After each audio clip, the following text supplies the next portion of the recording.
నమస్కారం. మరి press meet యొక్క ముఖ్య ఉద్దేశం ఏదైతే మన దేవదేవుడు అయినటువంటి మన కలియుగ దైవం వెంకటేశ్వర స్వామి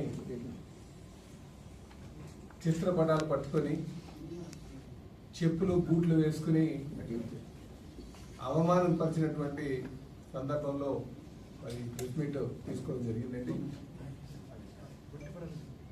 వైసీపీ నాయకులకైనా లేకపోతే జగన్మోహన్ రెడ్డి గారికైనా హిందూ దేవతలన్నా హిందూ ఒక మనోభావాలన్నా సరే ఏమాత్రం భయం కానీ లెక్కలేనటువంటి పరిస్థితి మనం చూస్తున్నామండి. అలాగే ఈ ఫొటోస్ పట్టుకొని కేవలం రాజకీయం చేయాలి,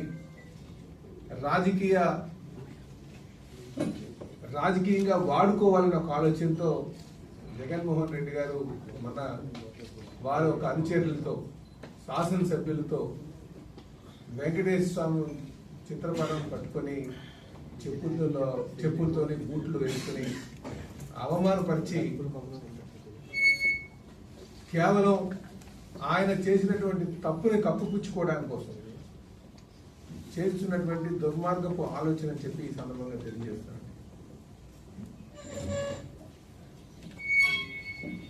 అధికారం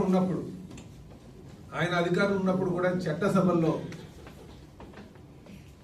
వెకిలి చేష్టలతో వెకిలి నవ్వులతో దూషిస్తూ ఆ ఇచ్చినటువంటి అధికారాన్ని అపహాసం చేస్తూ గడిచిన 5 సంవత్సరాలు వాళ్ళు నన్ను గడిపారు.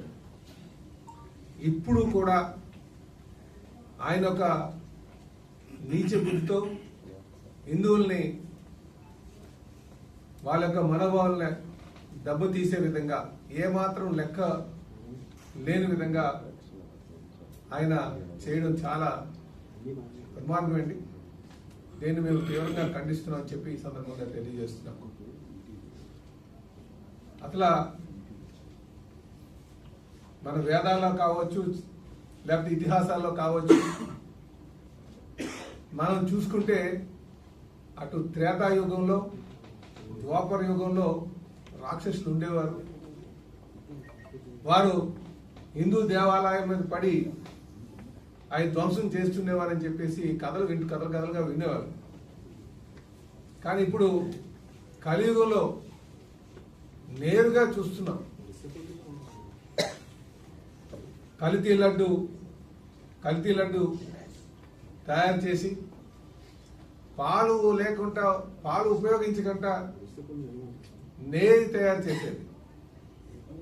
ఏదైతే జంతు కొవ్వు ఉందో అది కెమికల్ రూపంలో ప్రమాదకరమైనటువంటి రసాయనాల రూపంలో కలిపి మరి సప్లై చేసినటువంటి పరిస్థితి.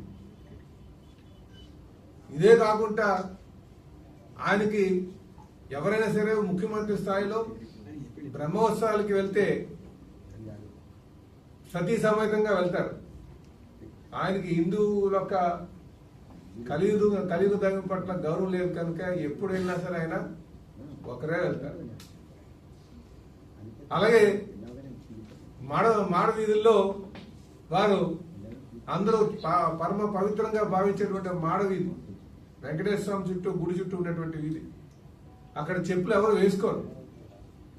అలాంటి దగ్గర ఆయన చెప్పులు వేసుకుని వెళ్ళేటువంటి పరిస్థితి. ఇదన్నీ కూడా ప్రజలు గమనిస్తున్నారు. ఇది నిజంగా ఇది కేవలం హిందువుల యొక్క మనోభావాలపైన అంటే లెక్కలేనటువంటి విధానం అని చెప్పి మేము తెలియజేస్తున్నాం. ఇదే కాకుండా వీళ్ళు చేసినటువంటి అనేక దుర్మార్గాలు, పరకామన్లో డబ్బులు చోరీ చేస్తే డాలర్స్ అది ఇంటర్నేషనల్ కరెన్సీ చోరీ చేస్తే వీళ్ళు సెటిల్మెంట్ చేశారు. దేవుడి డబ్బులకి వీళ్ళు సెటిల్మెంట్ చేయడం, శిక్ష వేయాల్సింది పోయి వీళ్ళు సెటిల్మెంట్ చేసేటువంటి తీరు. అంటే అదే చెప్తుంది వీళ్ళకి లెక్కలేదని చెప్పేసి. అంటే ఇవన్నీ ఎందుకు చెప్తున్నామంటే ఈయన ఒక సిస్టమేటిక్ గా వెంకటేశ్వర స్వామి యొక్క ప్రతినిధిని ఆ యొక్క పవిత్రతని దెబ్బతీసే విధంగా, హిందువుల యొక్క మనోభావాలను దెబ్బతీసే లెక్కలేని విధంగా ఈయన ప్రవర్తన ఉంది. మేము ఇక్కడ ఈ దేశంలో అనేక మతాలు ఉన్నాయి, అనేక సంస్కృతులు సాంప్రదాయాలు ఉన్నాయి. కానీ గౌరవించాల్సినటువంటి బాధ్యత అధికారంలో ఉన్నటువంటి నాయకత్వానికి పైన ఉంటుంది.